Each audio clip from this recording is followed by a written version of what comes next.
Hi kids, it's Cha-Cha Dave. Tonight we're going to make Moroccan stuffed bread a la Cha-Cha Dave. It's very close to the recipe that the Moroccans make, but I add some of my own little twists. So first we're going to start by making the bread. Okay? I'm going to start with 3 cups of white flour, 1 cup of whole wheat flour. Okay, then I put in yeast. It's 2 teaspoons of yeast. Next I'm going to put in 3/4 cups of water and a 1/2 cup of warmed milk. Put in 2 teaspoons of sugar, 1 teaspoon of salt, could put 2 teaspoons in also, and 2 teaspoons of oil. And we set this, and we set it for like 8 minutes, and then I look and make sure that it's kneading fine and that it has enough water and milk in it. If not, I have to add a little bit more water. And while this is kneading and getting ready, we're going to start on the filling for this stuffed bread. Okay, now we're going to make the filling for the Moroccan stuffed bread in a saute pan. Let that heat up a little bit. I'm going to put a little oil. Okay, and as soon as the pan gets warm enough, we're going to put in 1.5 pounds of ground beef. Now I've started to brown the meat in this pan and in a little oil, and now we're going to put in the onions and garlic in another saute pan. Alright, and because there's fluid in the meat, and you're not going to get the onions to brown if you put them in with that meat. So you saute the onions until they just become translucent. You don't really want to brown them. And these onions have been chopped pretty fine. And this is 1 whole yellow onion. Okay, the next thing I'm going to do is I'm going to put in garlic. It's about 3 or 4 cloves. And I think I'll put a little bit more oil in.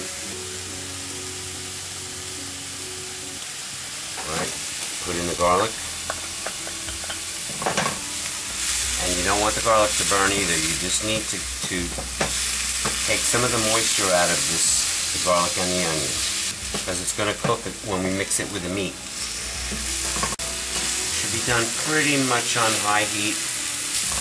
And stir the meat around. There should be, to get all of the red out of the meat, but not too cooked, because it's going to heat up with other ingredients in with the meat. So, and the meat has to be in small pieces because it's going to be stuffed in a bread. Now when this is at this point, you want to put in the jalapeno peppers, which have been seeded and chopped. They will really get the heat from these peppers will come out the more you cook them, so you don't want them to be too cooked at this stage. Okay, and I'm going to add this to the meat. And this should be done on high heat now at this point, because there's moisture from the meat, and so nothing's going to burn. This dish is terrific. It tastes great. Alright, now I'm going to put in tomatoes, chopped tomatoes, and all of the fluid that goes with it. And I'm then going to put in chopped cilantro, which is fresh. It's about 1/4 cup, maybe a little bit more. Leave the heat on high the whole time. Very colorful. Alright, now at this point I'm going to add in 1 cup of black beans, which I cooked earlier. They're nice and soft.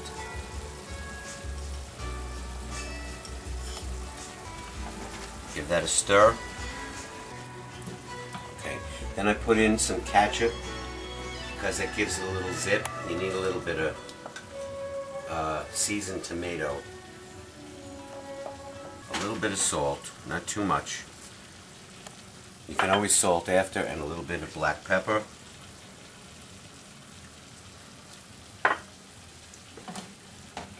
give that another stir, and you want to make sure that the meat is in small chunks. Okay, and that cooks a little while. And then the last thing that I enter into this dish is flat rice. This flat rice will take all of the moisture, the extra moisture, out of the meat and the tomatoes so that it won't leak out of the bread when you saute the bread. And you won't even know that rice is there, actually. This is a much better way than using either corn flour or cornstarch or flour. It's a cleaner taste, and you still have all of the flavors of the tomatoes, the beans, the beef, the chilies. Now the bread is out of the mixer and it's in this bowl which I sprayed with a little bit of oil so it won't stick, and then it's got to rest for 30 minutes, and actually I'm going to cover it with this Cha-Cha Dave custom made dough towel. And what it does is it's interlined, it's thick, and it keeps all the drafts away rather than using plastic wrap. And it's just a nicer look, and it really works good. So I'm going to put this in the oven on 100 degrees. I have the convection setting, and so that it'll force the rise a little bit faster, just for the sake of this video. You can leave it out on the counter for like 40 minutes if you wanted, 30 to 40 minutes. Okay, so I'm going to put it in the oven. And that should be ready in about 15 minutes. Okay, we're back. I took the bread out of the oven. It's risen. Plenty for this recipe. Alright, give it a little punch down. And you want to turn it out on a floured board.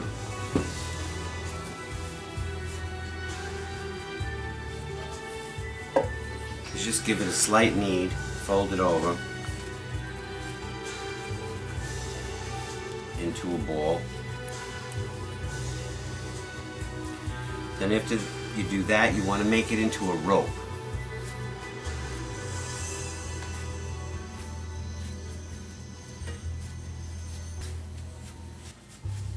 Okay, so then you cut it in the center. Cut 4 pieces each side. You can make them small, you can make them very large. Okay, fold it over, make a little ball.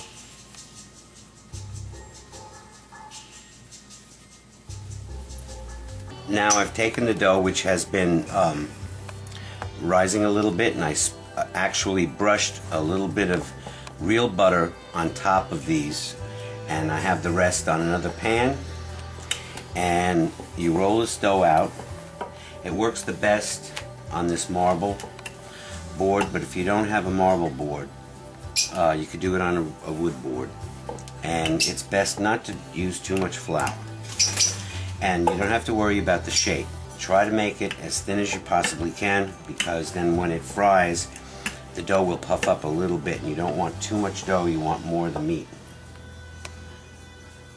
Okay, now so the next thing I'm going to do is fill up with the meat mixture that I had before.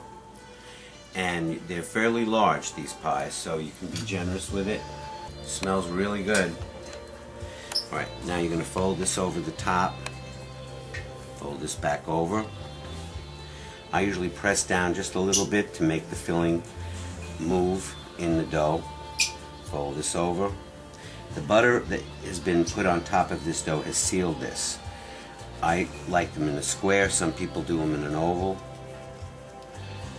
And this is ready to go. So now the oil has been heating, it's butter and olive oil together.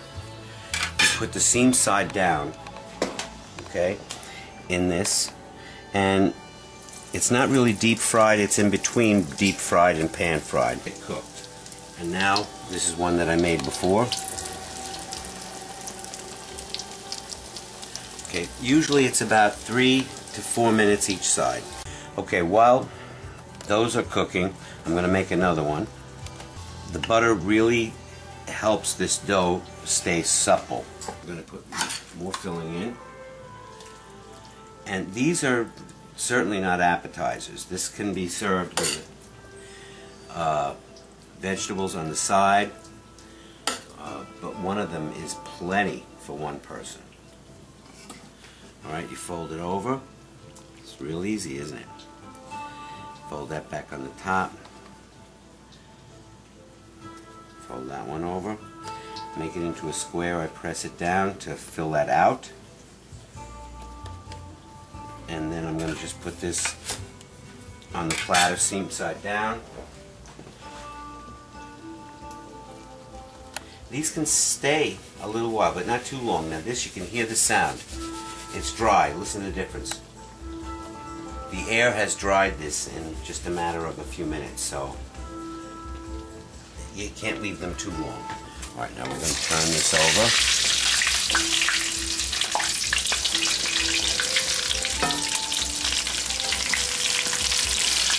And you should only do 2 at a time so you can control the cooking. They look great. And when you serve them with the fold side down on the platter. So now this is the last one. It's been stuffed.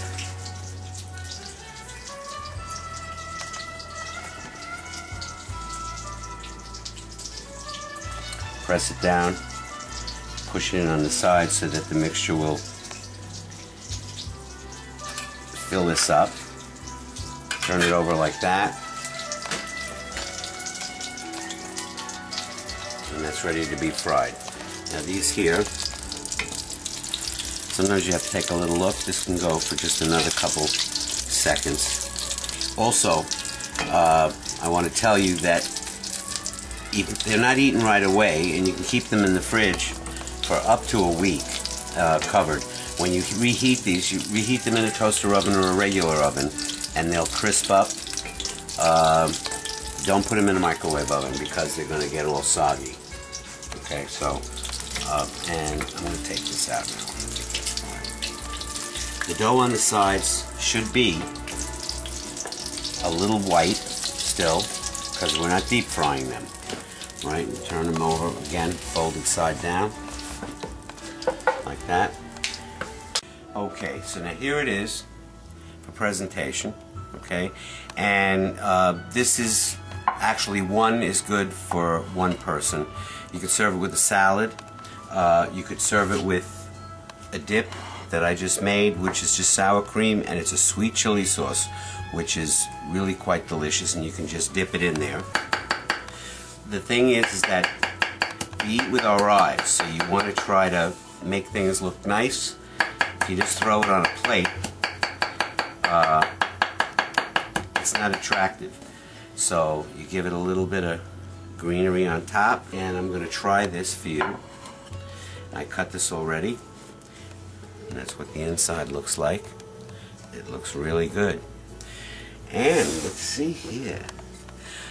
Oh, a little bit of Cabernet Sauvignon. I get 3 bottles for $9.99. I spared no expense. The color is not good, but we're going to see. I'm going to taste this for you, and then you...